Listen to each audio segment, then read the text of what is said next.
சென்னை தலைமைச் செயலகத்தில் வேளாண் துறை அமைச்சர் வினோத்துடன் முதலமைச்சர் விஜய் முக்கிய ஆலோசனை. சட்டப்பேரவையில் நாளை முதலமைச்சரின் பதிலுரை இடம்பெறவுள்ள நிலையில் அமைச்சர்கள் ஆதவ் அர்ஜுனா, என் ஆனந்த், மரிய வில்சன் உள்ளிட்டோர் ஆலோசனையில் பங்கேற்பு.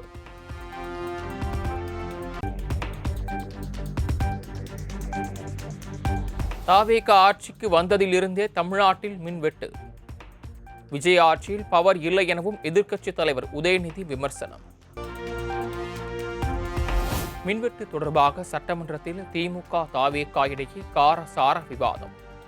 எதிர்க்கட்சித் தலைவர் உதயநிதி மற்றும் செந்தில் பாலாஜி குற்றச்சாட்டுக்கு அமைச்சர் நிர்மல்குமார் பதில்.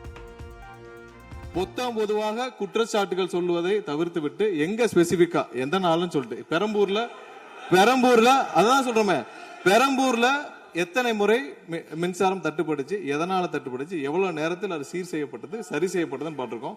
எங்கெங்கெல்லாம் ஃபியூஸ் திருட்டுகள் நடக்கப்பட்டதோ அவர்களெல்லாம் கைது செய்யப்பட்டிருக்கிறார்கள். அதே மாதிரி வேற எங்கெல்லாம் சிசிடிவி இல்லாத இடத்தில் இருக்குதோ அங்கெல்லாம் ரோந்து பணிகள் அதிகரிக்கப்பட்டிருக்கு. ஒவ்வொரு நாளும் குறைஞ்சது 50-55 இடத்துல மின்சாரம் தட்டுப்பாடு அங்கங்க மின்வெட்டு ஏற்படுது. சோ அதுல 35 இடத்துக்கு கீழேயாவது 1 மணி நேரத்துக்குள்ள சரி செய்யப்பட்டு வருகிறது. அதுக்கான டேஷ்போர்டுக்கு தெளிவாக எதிர்க்கட்சி தலைவர் பார்த்து விட்டு பேசினால் நன்றாக இருக்கும். மின்சாரத்துறை குறித்து இன்னும் 2 நாட்களில் வெள்ளை அறிக்கை வெளியிடப்படும்.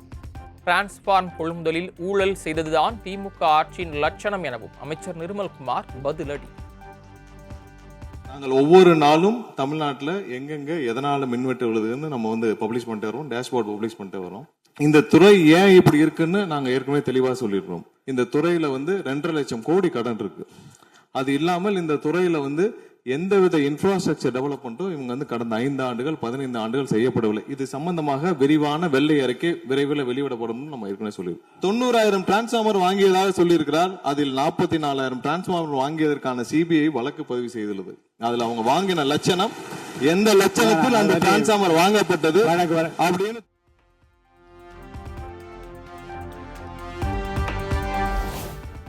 இந்து அறநிலையத்துறை வருமானம் குறித்து அமைச்சர் ரமேஷ், முன்னாள் அமைச்சர் சேகர் பாபு இடையே காரசார விவாதம்.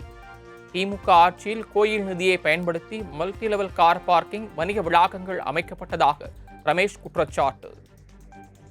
குன்னூரில் இருக்கக்கூடிய அருள்மிகு விநாயகர் திருக்கோயில், ஏறத்தாழ அந்த கோயில்கள்ல இருந்து கோயில் நிதியை பயன்படுத்தி 10 கோடி ரூபாய் மதிப்பில ஒரு மல்டி லெவல் கார் பார்க்கிங் வசதியை அந்த கோயிலுக்கு ஏற்படுத்துவதற்கான திட்டத்தை இந்த அரசு அனுமதித்திருக்கிறது. இதற்கு முன்னால் இருந்தக்கூடிய அமைச்சர் அவர்கள் அதை அறிவித்திருக்கிறாங்க. அதே போல அந்த கோவில்களுக்கு அடிப்படையில கழிப்பறை வசதி கூட கிடையாது. இது மட்டும் இல்ல, குன்னூர் மற்றும் உதகையை சுற்றி இருக்கக்கூடிய அனைத்து பகுதிகளிலும் இருக்கக்கூடிய 50 கோவில்கள்ல பேசிக்கா இருக்கக்கூடிய டாய்லெட் ஃபெசிலிட்டிஸ் கூட அங்க இருக்கக்கூடிய கோயில்களுக்கு கிடையாது. அப்படிப்பட்ட இடங்கள்ல கோயில் நிதியை பயன்படுத்தி எதற்காக மல்டி லெவல் கார் பார்க்கிங் தேவைப்படுது?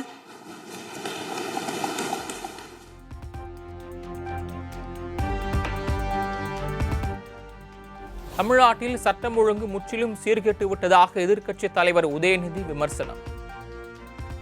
இன்னைக்கு தமிழ்நாட்டுடைய சட்டம் ஒழுங்கு நிலைமை எப்படி இருக்குன்னு செய்திகளை பார்த்தா அவ்வளவு கொடூரமாக இருக்கிறது.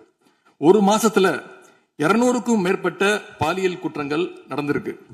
அதுல 100க்கும் அதிகமான குற்றங்கள் சிறுமிகள் மீதான பாலியல் வன்கொடுமைகள். குழந்தைகளுக்கும் பாதுகாப்பு இல்ல, பெரியவங்களுக்கும் பாதுகாப்பு இல்லைங்கிற நிலைமை இன்னைக்கு நடந்துட்டு இருக்கு. திமுக தான் ஆட்சியில் குழந்தைகளுக்கு எதிராக 40 விழுக்காடு போக்சோ குற்றங்கள் பதியப்பட்டதாக அமைச்சர் ஆதவ் பதில். அன்றைக்கு திராவிட முன்னேற்ற கழகத்துடைய முதலமைச்சராக இருந்த திரு மு.க. ஸ்டாலின் அவர்களுடைய ஆட்சியில், நீங்கள் டெப்டி சிஎம்மாக இருந்த ஆட்சியில் 2023 2024க்குள் ஒரு வருடத்தில் 40% போஸ்கோ ஆக்ட், அதாவது குழந்தைகளுக்கு பாதிப்பு ஏற்பட்டது. இதற்கு முக்கிய காரணம் ட்ரக்ஸ். ஆனால் இந்த 5 வருடத்தில் ட்ரக்ஸுக்கான பிரச்சனைகளை எத்தனை முறை ரிவ்யூ மீட்டிங் போட்டு சரி செய்யப்பட்டது. அன்று டெப்டி சிஎம் இருந்தவர் இந்த போஸ்கோ வழக்குகளை நீங்கள் ரிவ்யூ மீட்டிங் பண்ணி குறைச்சீர்கள். நாங்கள் இந்த 40 நாள்ல கடுமையாக ரிஃபார்ம்ஸ் பண்ணிட்டு இருக்காரு எங்களுடைய முதலமைச்சர். ஒட்டுமொத்த காவல்துறை ரிஃபார்ம்ஸ் ஒர்க் நடந்துட்டு இருக்கு.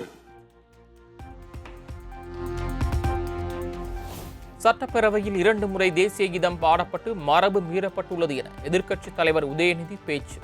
தமிழ்தாய் வாழ்க்கை விட தாவேக அரசுக்கு ஆளுநர் முக்கியம் போல தோன்றுகிறது என விமர்சனம். அதே போல தமிழ்தாய் வாழ்த்து முதல்ல பாடப்பட்டுச்சு. உடனடியாக தேசிய கீதமும் பாடப்பட்டுச்சு. தமிழ்த்தாய் வாழ்த்து ஒரு முறையும் தேசிய கீதம் 2 முறையும் பாடப்பட்டுச்சு.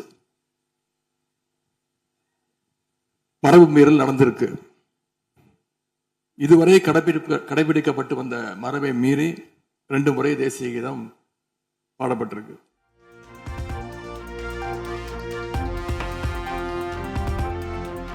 தேசிய கீதம் 2 முறை பாடியதில் என்ன தவறு என சபாநாயகர் JCD பிரபாகர் கேள்வி.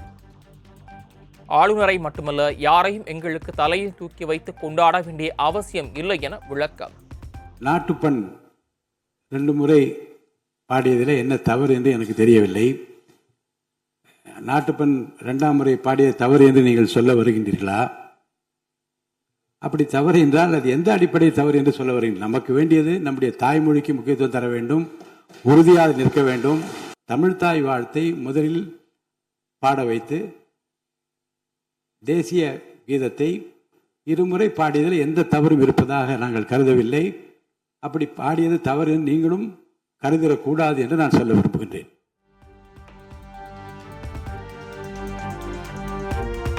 மேகதாது அணைக்கு எதிரான முதலமைச்சரின் தனி தீர்மானத்திற்கு திருத்தம் கொண்டு வந்ததற்கு அதிமுக எதிர்ப்பு. சட்டப்பேரவையில் மீண்டும் தீர்மானம் மீது விவாதிக்க நேரம் கேட்டு தரப்படாததால் கடும் அமளி. அளிக்கிறேன், கொஞ்சம் அமைதியாக உட்கார்ந்தீங்கன்னா அனுமதி இல்லை. இப்போது 110 விதி பாருங்க, 110 விதியின் கீழ் மாண்பு அமைச்சர் அறிக்கை படித்த பிறகு விவாதம் கிடையாது. தயவுசெய்து அமருங்கள். நீங்க உறுப்பினர் பேசுகிற போது பேசுங்க. நீங்க உறுப்பினர் பேசுகிற பாருங்க, உங்களுக்கு விவாதம் இல்லைங்க.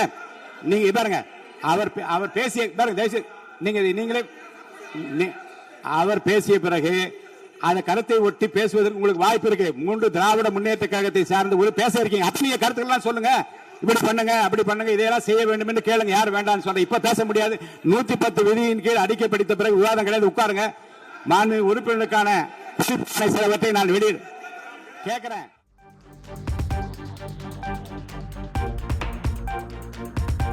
பேரவை நிகழ்வுகள் நேரலை செய்யப்படுவதால் உறுப்பினர்கள் கவனத்துடன் எச்சரிக்கையாக பேச வேண்டும். பேரவையில் உறுப்பினர்களின் முகபாவனை கேலி செய்யும் பேச்சு வலைதளத்தில் பரவி உள்ளதை சுட்டிக்காட்டி சபாநாயகர் JCD பிரபாகர் எச்சரிக்கை. தற்போது நேரலையாக ஒளிபரப்பு செய்யப்படுவதால் பேரவையில் உள்ள உறுப்பினர்கள் மிகுந்த கவனத்துடனும் எச்சரிக்கையுடனும் இருக்குமாறு கேட்டுக்கொள்கிறேன். ஏனென்றால் கடந்த வெள்ளிக்கிழமை அன்று பேரவையில் சில உறுப்பினர்கள் அவையில் உள்ள மற்ற உறுப்பினர்களை கேலி செய்யும் வகையில் செய்த முகபாவனைகள் மற்றும் சைகை மொழிகள் பேசியவை கடந்த 2 நாட்களாக சமூக வலைதளங்களில் ஊடகங்களிலும் வேகமாக பரவி வருகிறது. இது சட்டமன்ற பேரவையின் மாண்பையும் கண்ணியத்தையும் குறைக்கும் வகையிலான செயலாகும். சட்டப்பேரவையில் பேசுவதற்கு அனுமதி மறுக்கப்பட்டதாக அதிமுக உறுப்பினர்கள் வெளிநடப்பு. உரிமை மீறல் பிரச்சினை குறித்து அவை முடிவதற்குள் வாய்ப்பு தருகிறேன் என கூறியும் புறக்கணிப்பு.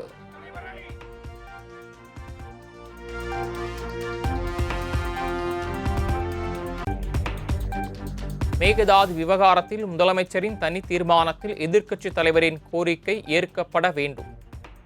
அவையின்றி அனுமதியின்றி தீர்மானத்தில் எதிர்க்கட்சித் தலைவரின் கோரிக்கையை ஏற்றது எப்படி என EPS கேள்வி.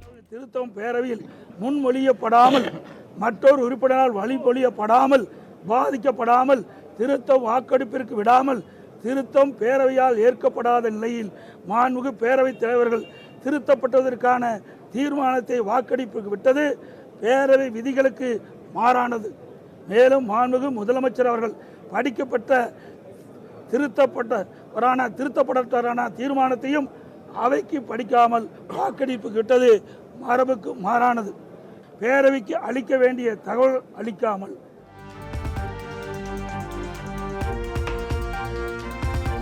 மேகதாது அணை பிரச்சினையில் புதிய காவிரி நடுவர் மன்றம் அமைப்பதால் தமிழ்நாட்டிற்கு எந்த பாதிப்பும் இல்லை. சட்டப்பேரவையில் நீர்வளத்துறை அமைச்சர் ஆனந்த் திட்டவட்டம். நடுவர் மன்றம் அமைவதால் தமிழ்நாட்டிற்கு எந்தவித பாதிப்பும் ஏற்படாது என்பதை இப்பேரவைக்கு மிக உறுதியுடன் தெரிவித்துக் கொள்கிறேன்.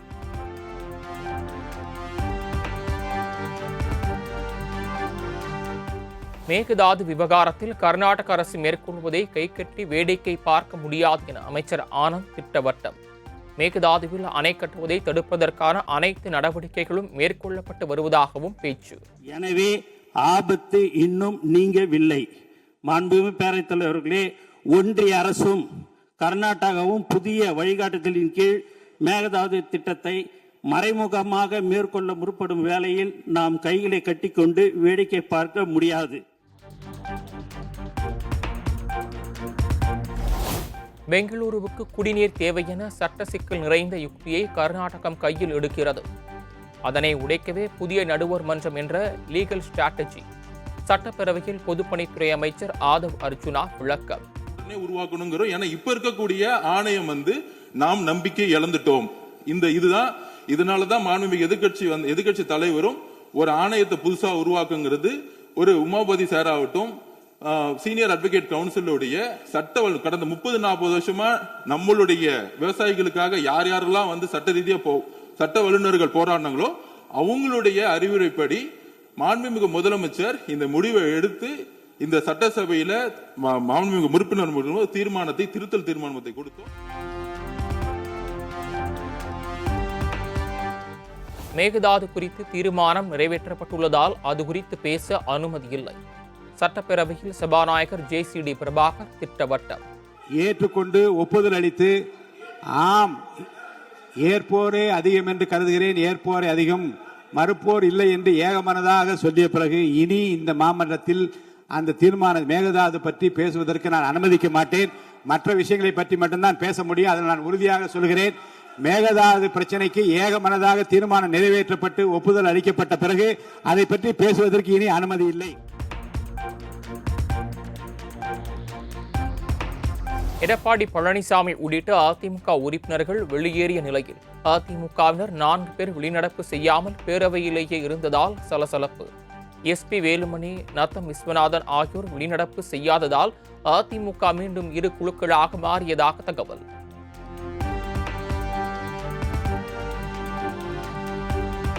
சட்டப்பேரவை வளாகத்தில் எடப்பாடி பழனிசாமியுடன் SP வேலுமணி சந்திப்பு. EPS அவையில் இருந்து வெளியேறிய போது வெளியேறாமல் அவையில் இருந்தது சலசலப்பை ஏற்படுத்திய நிலையில் பேச்சு.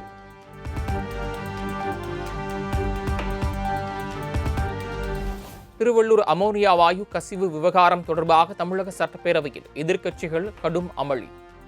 எதிர்க்கட்சிகள் பேச வாய்ப்பளிக்காமல் அமைச்சருக்கு வாய்ப்பளித்ததாக கூச்சல். என்னிடம் அனுமதி கேட்டிருக்கிறார், ஒரு அறிக்கையை படிக்க வேண்டும் என்று. அமைச்சருக்கு அனுமதி அளிக்கப்படுகிறது.